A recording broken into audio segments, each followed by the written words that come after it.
레위기 강의 56번째 시간입니다.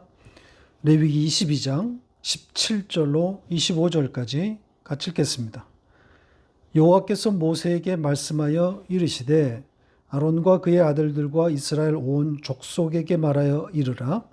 이스라엘 자손이나 그 중에 거류하는 자가 소원제물이나 자원제물로 번제와 더불어 여호와께 예물로 드리려거든 기쁘게 받으심이 되도록 소나 양이나 염소의 흠 없는 수컷으로 드릴지니 흠 있는 것은 무엇이나 너희가 드리지 말 것은 그것이 기쁘게 받으심이 되지 못할 것임이니라. 만일 누구든지 소원한 것을 갚으려 하든지 자의로 예물을 드리려 하여 소나 양으로 화목제물을 여호와께 드리는 자는 기쁘게 받으심이 되도록 아무 흠이 없는 온전한 것으로 할지니 너희는 눈먼 것이나 상한 것이나 지체에 배임을 당한 것이나 종기 있는 것이나 습진 있는 것이나 비루 먹은 것을 여호와께 드리지 말며 이런 것들은 제단 위에 화제물로 여호와께 드리지 말라. 소나 양의 지체가 더하거나 덜하거나 한 것은 너희가 자원제물로는 쓰려니와 소원제물로 드리면 기쁘게 받으심이 되지 못하리라. 너희는 고환이 상하였거나 치였거나 터졌거나 배임을 당한 것은 여호와께 드리지 말며 너희의 땅에서는 이런 일을 행하지도 말지며 너희는 외국인에게서도 이런 것을 받아 너희의 하나님의 음식으로 드리지 말라. 이는 결점이 있고 흠이 있는 것인즉 너희를 위하여 기쁘게 받으심이 되지 못할 것임이니라. 아멘. 지난주는 성물에 대한 이야기였습니다. 제사장이 받아먹는 음식에 관한 내용이었죠. 제사장은 성물, 거룩을 먹고 사는 자입니다. 그래서 하나님의 택한 백성이 생명의 떡이신 예수 그리스도를 받아먹는 바로 그 그림을 고스란히 담고 있는 내용이었습니다. 이제 오늘 본문의 내용은 제물에 관한 겁니다. 하나님이 받으시는 제물은 어떤 것이고 또 그렇지 않은 것은 또 무엇인지를 말하고 있습니다. 제사와 이 제물 이야기인데 사실 이것은 레위기에 반복된 주제입니다. 제사, 특히 이 제물에 대한 이야기는 레위기의 핵심 주제인 거죠. 다양한 제사와 또 거기에 따른 다양한 제물들이 등장했는데 결과적으로는 모든 제사의 제물은 예수 그리스도라는 거죠. 하나님이 받으시는 제물은 오로지 한 분밖에 없습니다. 희생제물이시고 담보물이신 예수 그리스도밖에 없습니다. 그러니까 하나님은 예수만 받는 거죠. 오늘 본문에서도 이것을 확인하게 될 겁니다. 이 제물 이야기에 예수와 또 십자가가 어떻게 담겨 있는지 보게 될 겁니다. 성경에는 다른 이야기가 없단 말이죠. 자, 그럼 첫 문장부터 시작해 보겠습니다. 이 첫 문장의 첫 단어가 무엇이겠습니까? 예, 말씀하셨다겠죠. 말씀하셨다로 시작하고 있습니다. 말씀의 등장이다. 이런 의미라 그랬죠. 말씀이신 예수 그리스도가 담겨 있다는 뜻입니다. 하나님이 말씀하셨다. 이런 표현이 등장하면 예수구나. 이렇게 읽으시면 되는 겁니다. 하나님이 인간에게 말씀하실 때 예수 외에 다른 어떤 말씀을 하시겠냐고요. 선악과를 따먹고 죽은 자들이 되었는데 그 시체들에게 무슨 할 얘기가 있겠습니까? 이렇게 살아다오? 저렇게 살아다오? 이게 맞습니까? 인간이 그럴 만한 존재가 아니라는 것을 하나님은 이미 다 알고 계시는데 무슨 부탁과 요구를 하시겠냐고요? 그런 부탁과 요구, 그런 기대를 가지시려면 선악과를 먹여서는 안 되는 거죠. 애초에 선악과 자체를 등장시키지 말았어야 하는 겁니다. 선악과를 먹는 순간 죄로 인해 죽은 자가 되었기 때문에 인간은 죄밖에 생산해낼 것이 없단 말입니다. 그런 죄의 상태에 빠진 인간에게 예수 외에 다른 이야기가 할 게 없습니다. 그래서 성경은 어디를 읽어도 예수 이야기란 말이죠. 예수를 받아 먹도록 설계하신 겁니다. 예수 그리스도는 곧 하나님의 말씀입니다. 그러니까 하나님이 말씀하셨다 하면 거기에 예수가 담겨 있는 것이고 우리는 예수를 만나게 되는 겁니다. 오늘 이야기도 하나님이 모세를 통해서 그의 아들 아론과 그의 아들들 그리고 이스라엘 백성에게 하신 말씀인데 역시 예수의 이야기를 들려주고 있는 겁니다. 그리고 하나님은 아론에게 직접 말씀하지 않으신다 그랬죠. 반드시 모세라는 중보자를 통해서 전달하십니다. 모세를 특별한 위치에 올려놓았단 말이죠. 왜요? 그 모세는 진짜 중보자인 예수 그리스도를 예표하고 있기 때문인 거죠.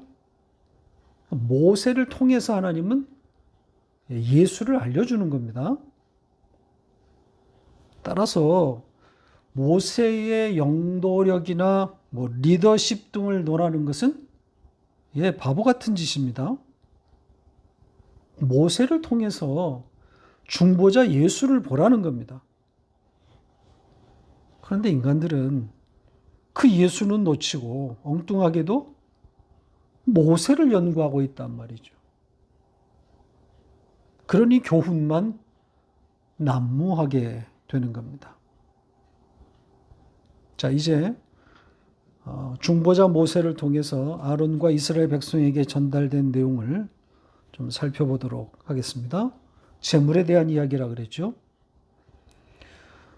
이스라엘 백성이나 혹은 이스라엘 중에 거류하는 자를 대상으로 하고 있습니다. 이스라엘 백성이 이 제사의 제물을 가져 나오는 것, 이건 어찌 보면 당연한 거죠. 그런데 거류자가 제물을 가져 나오는 것은 좀 따져봐야 할 일입니다.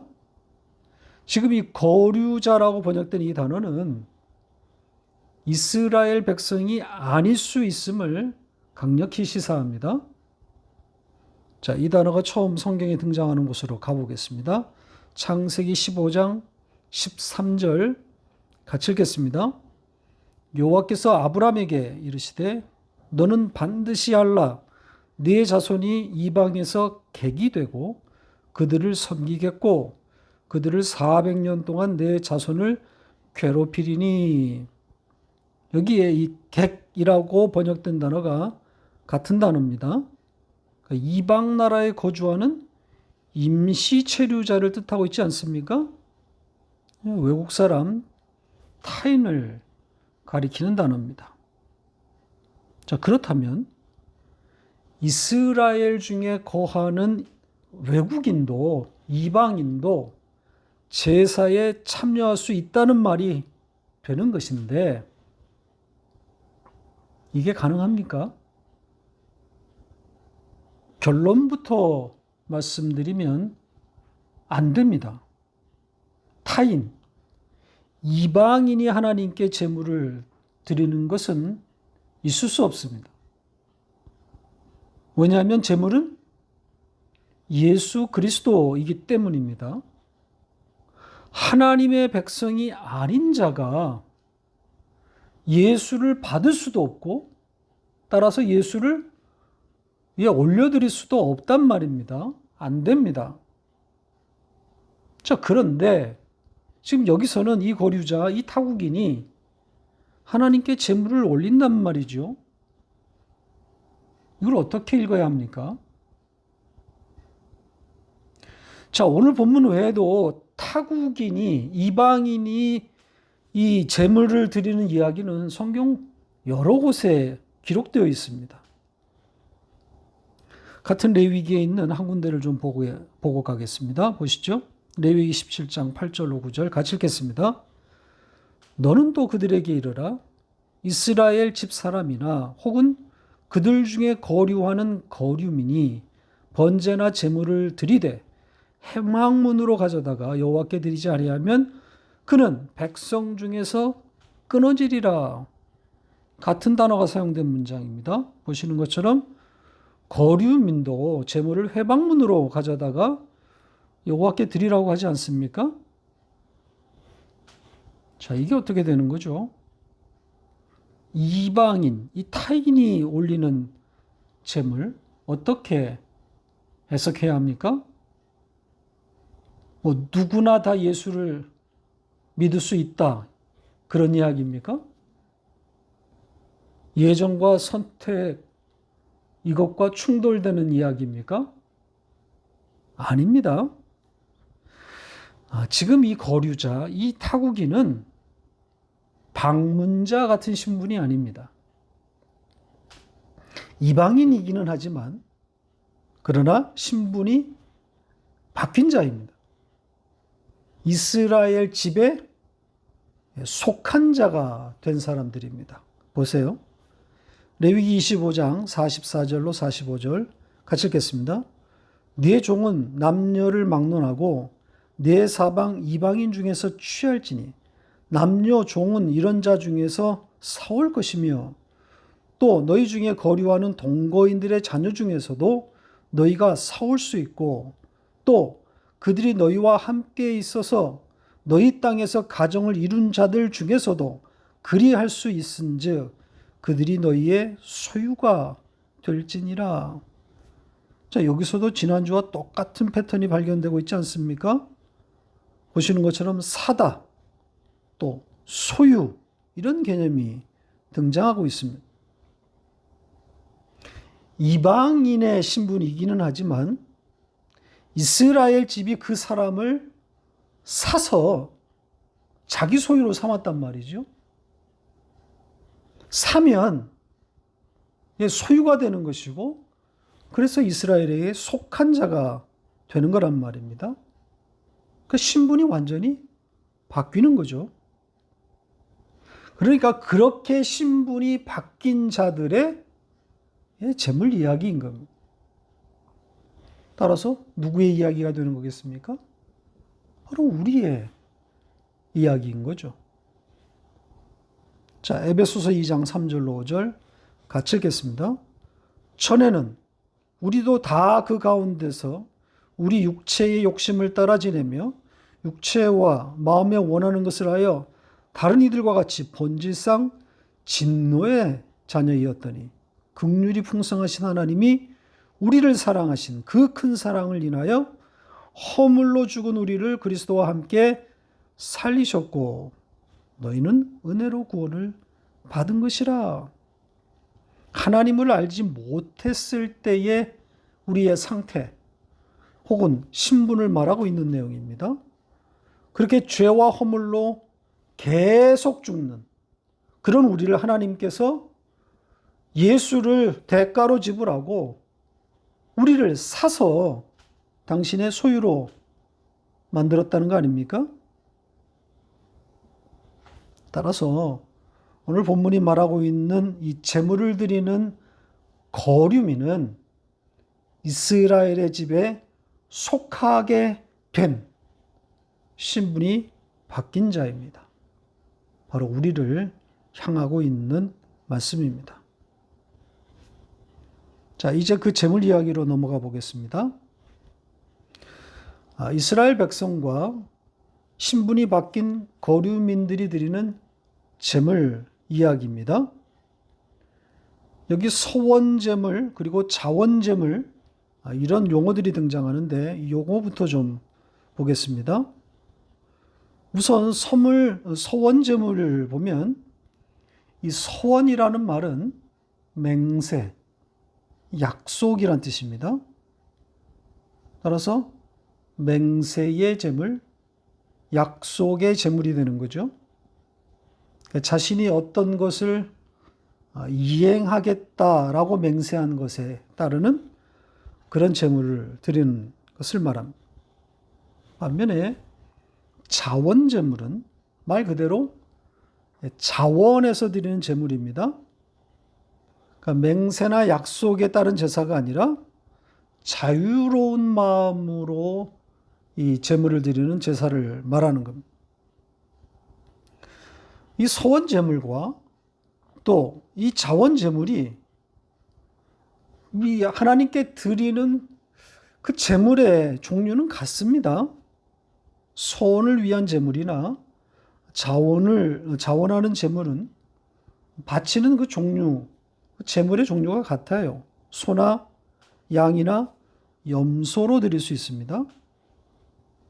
자, 그런데 여기에 이 번제와 함께 이 제물들을 드리라 이렇게 되어 있습니다. 번제와 함께. 근데 이 번제와 함께 제물을 드려야 한다. 이 부분은 오역으로 보입니다.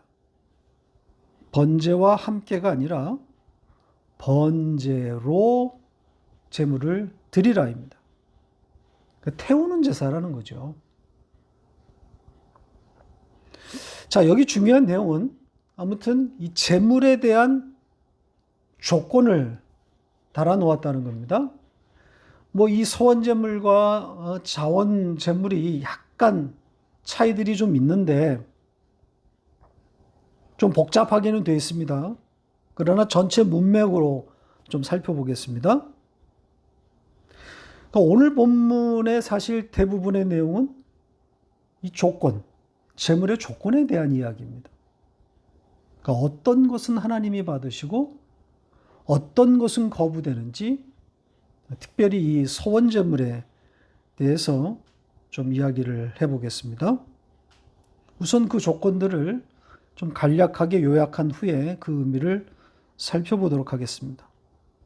조금 전에 말씀드린 것처럼 제물은 번제로 드리는 겁니다. 태우는 제사예요. 소나 양이나 염소 중에서 택합니다. 제물로 드려지는, 특별히 이 서원제물로 드려지는 소나 양 그리고 염소는 반드시 흠이 없는 수컷이라고 하는 조건이 달려 있습니다. 그리고 이제 이어서 부연되는 내용은 이 흠 있는 것, 그것은 하나님이 받지 않겠다.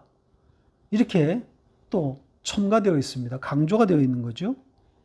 흠 없는 것을 받으시겠다. 이렇게만 말씀하셔도 되는데 흠 있는 것은 또 하나님이 받지 않으시겠다. 이렇게 반복되어 있단 말이죠. 그러니까 하나님이 받으시는 제물은 이제 흠이 없어야 된다. 이렇게 말하면서 또 새로운 용어가 하나 등장합니다. 바로 화목제물이라고 하는 단어입니다. 그러니까 흠 없는 소원의 제물, 또 자원의 제물. 이 자원의 제물은 흠 있는 것도 사실은 드릴 수 있어요. 그런데 이 두 가지를 다 묶어서 또 화목제물이다. 이렇게 말하고 있단 말이죠. 자, 이 부분은 나중에 좀 설명을 따로 드리겠습니다. 자, 그렇게 흠 없는 재물에 대한 이야기를 반복하면서 그 흠에 대한 자세한 여러 종류의 이야기들이 또 열거되고 있습니다. 그러니까 흠을 가진 동물의 그 상태, 이런 것들을 일일이 지금 열거하고 있습니다. 총 9가지의 내용이 장황하게 열거되어 있습니다. 요약해 보면 눈먼 것, 상한 것, 지체에 배임이 있는 것, 종기 있는 것, 습진 있는 것, 비루 먹은 것. 이 비루를 먹었다고 하는 것은 오늘날 거의 사용되지 않는 단어인데, 피부가 헐고 이 털이 빠지는 그런 일종의 그 피부병, 짐승의 피부병을 일컫는다 그럽니다. 또 지체가 더한 것, 그리고 지체가 덜한 것, 마지막은 생식기에 이상이 생긴 것 등입니다. 그런데 이 마지막 생식기에 문제가 생긴 것에 대해서는 다시 4가지로 세분해서 분류해 놓았습니다. 상한 것, 치인 것, 터진 것, 그리고 배임당한 것, 이렇게 되어 있습니다. 이 마지막 9번째 조건에 대해서 왜 이렇게까지 자세하게 분류해 놓았을까요? 물론 이건 당연히 강조인 거겠죠? 어떤 것에 강조일까요? 왜 다른 것들은 그냥 한 가지만 이야기를 했는데 이 생식기에 대해서는 또 4가지로 분류했을까요? 씨의 문제란 말이죠. 그러니까 씨의 문제가 생기면 안 된다는 그런 취지 아니겠습니까? 그러니까 한 가지 한 가지 그냥 적어 놓은 게 아니란 말이죠. 재물은 절대 흠이 없어야 함을 9가지 혹은 13가지 조건에 담아 놓은 겁니다.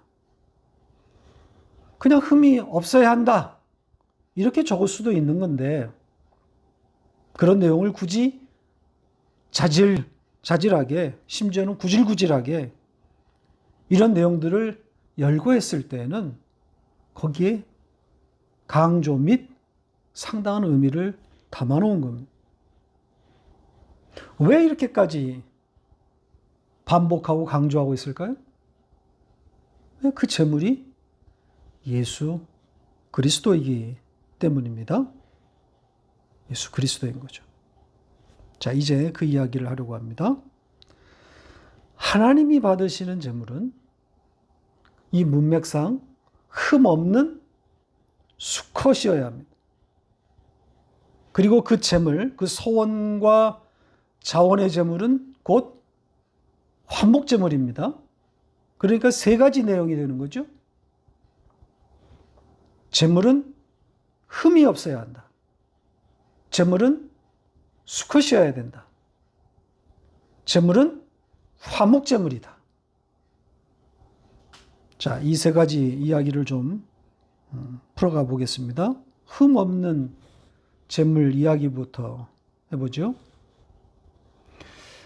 흠 없는 재물을 드리라고 하니까 사람들이 이 제사의 태도, 그러니까 예배의 바른 자세로 연결시켜버립니다. 그러니까 흠 있는 재물을 드리지 말라고 하니까 이 제사를 향한 본인들의 태도를 보려고 한단 말이죠. 그런 이야기가 아닙니다. 그러면 바로 교훈으로 그냥 들어가게 되잖아요. 언뜻 성경을 바르게 읽는 것처럼 보이지만 중심을 놓쳐버린 겁니다. 그런 이야기가 아니란 말이죠. 재물에 집중해야 됩니다. 재물에다가 온갖 까다로운 조건을 다 달아놓은 것은 바로 예수 그리스도 그 제물을 보라는 의도란 말이죠. 제물이신 예수 그리스도를 알려주기 위함입니다. 예수의 흠 없음을 말하고자 하는 거죠. 선악과를 따먹고 죽은 자들의 그 모든 죄를 담당하셔야 되기 때문에 그 담보물은 흠이 없어야 하는 겁니다. 자, 예수의 흠 없음에 대해서 성경이 어떻게 기록하고 있는지를 보겠습니다. 베드로전서 1장 19절 같이 읽겠습니다.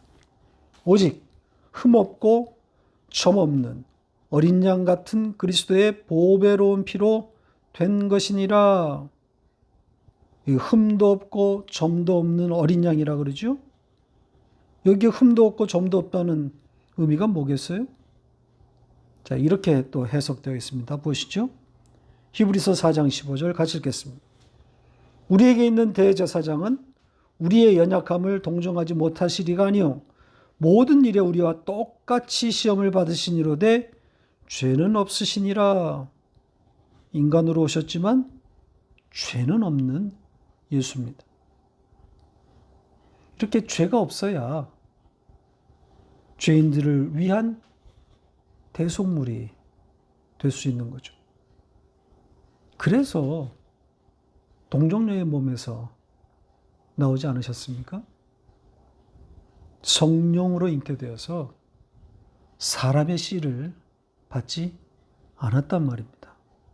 사람의 씨로 나오면 흠 있는 자가 되기 때문입니다. 이렇게 흠 없는 제물 이야기는 성경 전체를 관통하고 있는 핵심 주제입니다. 자, 다음은 제물의 두 번째 조건인 수컷 이야기입니다.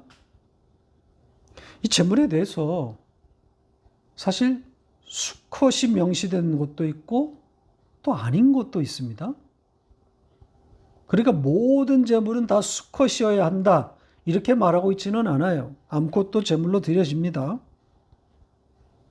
그렇다면 이 수컷의 제물은 별다른 의미가 없는 것 아니냐 이렇게 반문할 수 있습니다. 수컷만 제물로 드려지는 것이 아니니까 뭐 일리가 있는 이야기죠. 그러나 이것이 어떤 성경 해석의 충돌을 일으킬 만한 요소는 아니라고 생각합니다. 여기 지금 수컷이라고 명시된 이상 여기서는 수컷의 의미를 살려내면 되는 겁니다. 성경의 저자가 괜히 수컷이라고 적었겠습니까? 수컷이라고 하는 말 속에는 씨의 개념이 들어가 있는 겁니다. 씨를 가진 자란 말이죠. 그래서 이 생식기에 대한 이야기가 아까 우리가 본 것처럼 생식기에 대한 그런 자질구레한 그런 이야기들이 들어가 있는 거 아니겠습니까? 수컷에 대한 의미를 둔 겁니다. 자, 누가복음 2장을 좀 보겠습니다. 21절로 24절 같이 읽겠습니다.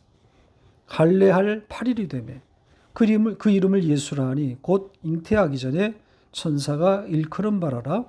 모세의 법대로 정결 예식의 날이 참에 아기를 데리고 예루살렘에 올라가니 이는 주의 율법에 쓴 바 첫 해에 처음 난 남자마다 주의 거룩한 자라 하리라 한 대로 아기를 죽게 해드리고 또 주의 율법에 말씀하신 대로 산비둘기 한 쌍이나 혹은 어린 집비둘기 둘로 제사하려 함이더라.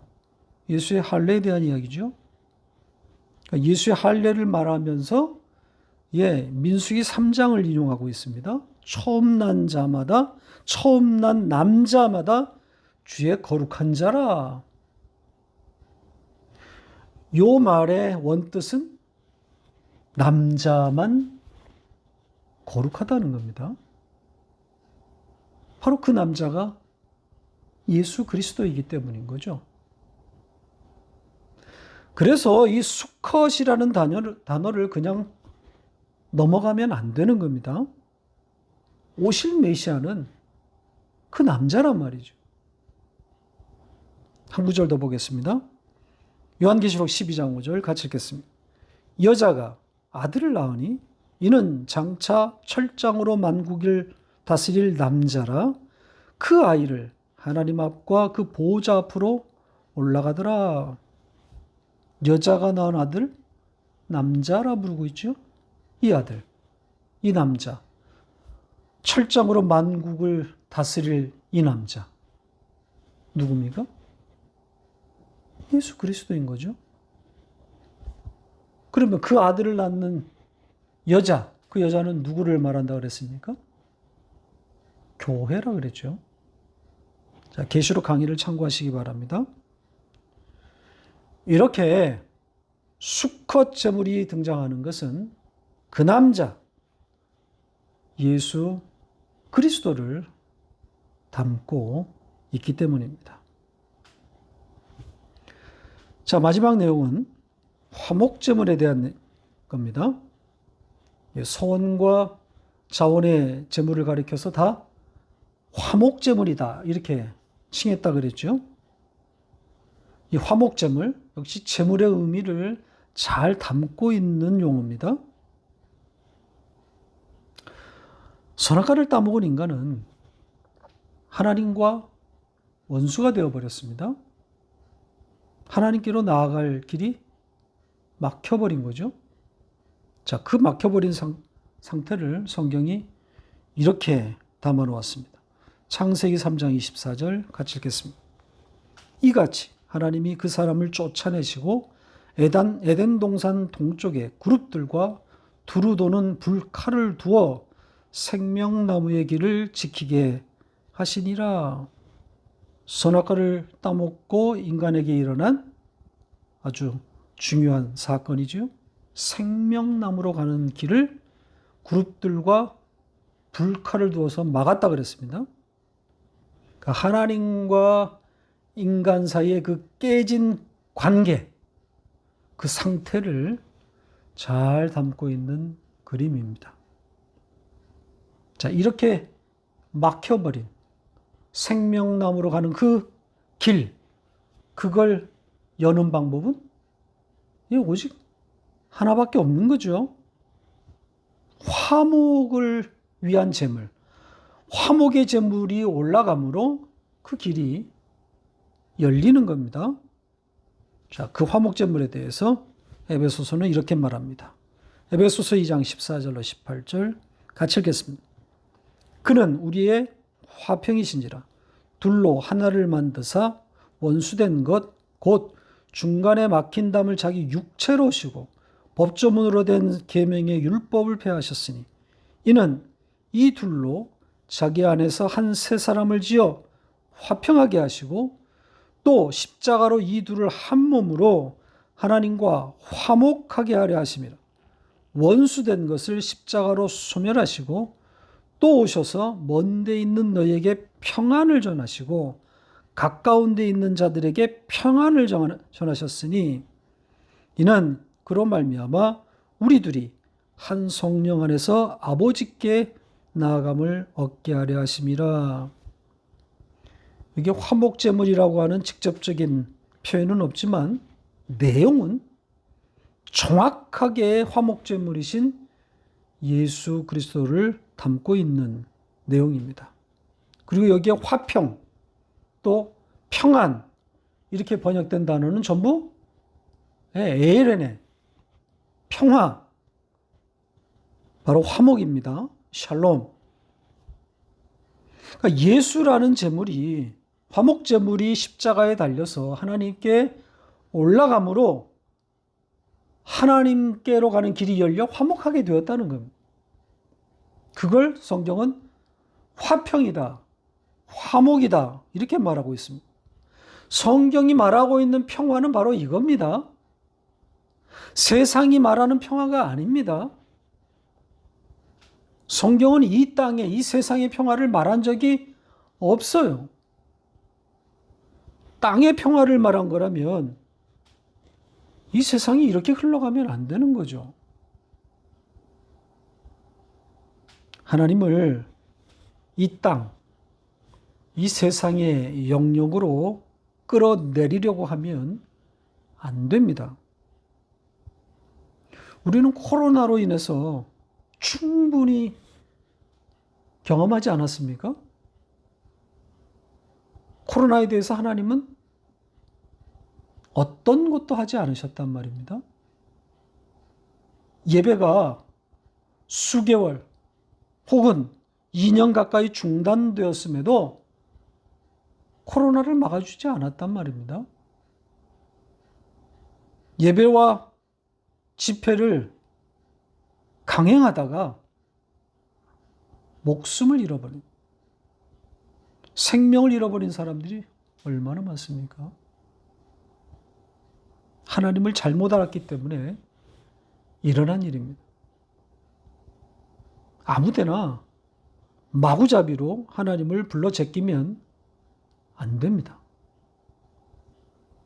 이 땅의 일에 하나님을 엮기 시작하면 답이 없어요. 해석이 안 된단 말이죠. 말씀을 맺겠습니다. 예수로 성경 읽기가 얼마나 재미있고 얼마나 흥미진진합니까? 하나님이 말씀하셨다. 그러면 예수의 등장이란 말입니다. 말씀이신 예수가 담긴 것 아니겠습니까? 이렇게 예수를 알아가고 성경을 통해서 하나님을 알아가는 것이 신앙생활입니다. 이 말씀 앞에, 이 예수 앞에 내가 서야 비로소 나를 볼 수 있는 거란 말입니다. 이 순서가 바뀌면 큰일이 나는 겁니다. 그렇게 되면 자기 멋대로 하나님을 그리게 된단 말이죠. 자기 입맛에 맞는 신을 탄생시키게 되는 겁니다. 이걸 어떻게 신앙생활이라 할 수 있겠습니까? 종교생활이에요. 종교 놀이를 하고 있는 겁니다. 매일, 매주 예수라는 일용할 양식을 받아 먹고 그 말씀 앞에 내 정체가 드러나야 하는 겁니다.